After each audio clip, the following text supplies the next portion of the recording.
First, there's new fallout across the nation after the Supreme Court's ruling on abortion. Protests were held in multiple cities. More are scheduled for this weekend. The ruling reverses a nearly 50-year-old precedent, ending the federal protection of a woman's right to an abortion. Jan Crawford has more on the court's historic decision. When the crowd heard the court had overturned Roe v. Wade, there were cheers. It took every single one of us, people across the political and ideological spectrums, to make this a reality. A reality that for abortion rights supporters was hard to believe. This is a nightmare. I'm 21 and I'm terrified. In the 5-4 vote, the justices overturned the landmark 1973 ruling that guaranteed a woman's right to abortion, sending the issue back to the states to set their own policies.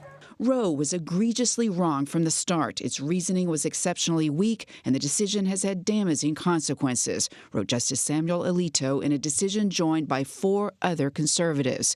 It is time to heed the Constitution and return the issue of abortion to the people's elected representatives. 26 states had asked the court to overturn Roe. 13 already have laws on the books that would ban abortion almost immediately. The others are poised to ban or greatly restrict it.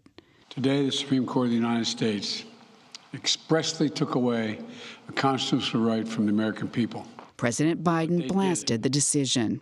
It's a sad day for the court and for the country. On Capitol Hill, Democratic lawmakers marched to the court, while Republicans said the ruling was overdue. Hallelujah. I woke up this morning praying for this, and I never thought that it would happen.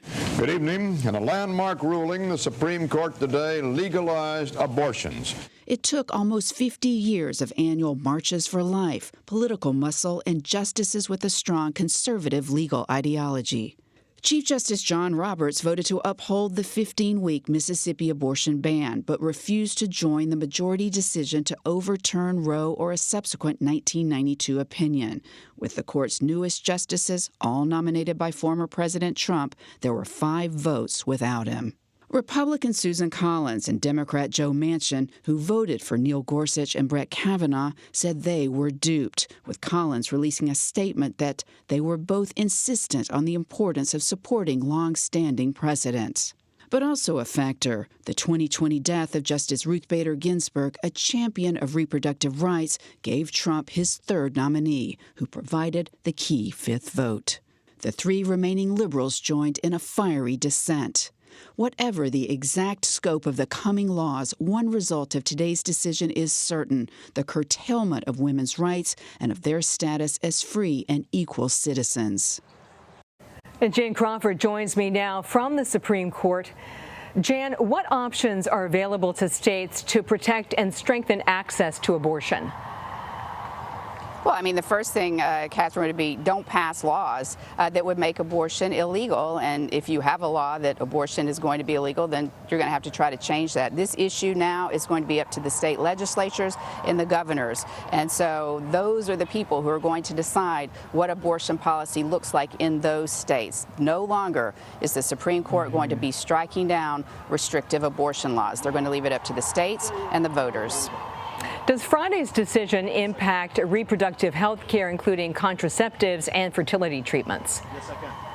No. The court was very clear on this. It said, in fact, it said it's hard to see how we could be more clear that those decisions that guarantee a right to contraceptives, a right to same-sex marriage, are not threatened or in doubt. And that's because the court said abortion is different. It involves a human life, unlike those cases. But this has gotten some traction today because one justice, Justice Clarence Thomas, wrote a separate opinion suggesting he thought that those decisions might be on the table. No other justice agreed with him. And so, you know, he's one vote. It takes 5. And if those cases came back to the court, I would suspect that most all the rest of them would say no. I mean, get out of here.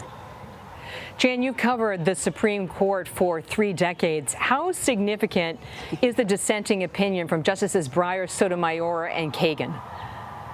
Well, dissents can be very powerful in any case because there can be like a call to action and really inspire people who are opposed to a ruling to kind of get on board and try to motivate them to do things about it.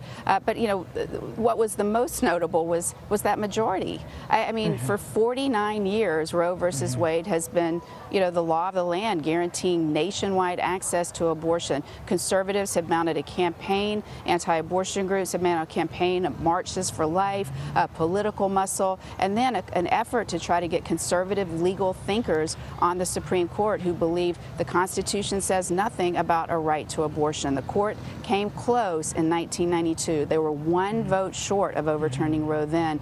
This time, 49 years later, the justice has had 5 votes to overturn Roe in a subsequent 1992 case that also protected abortion rights.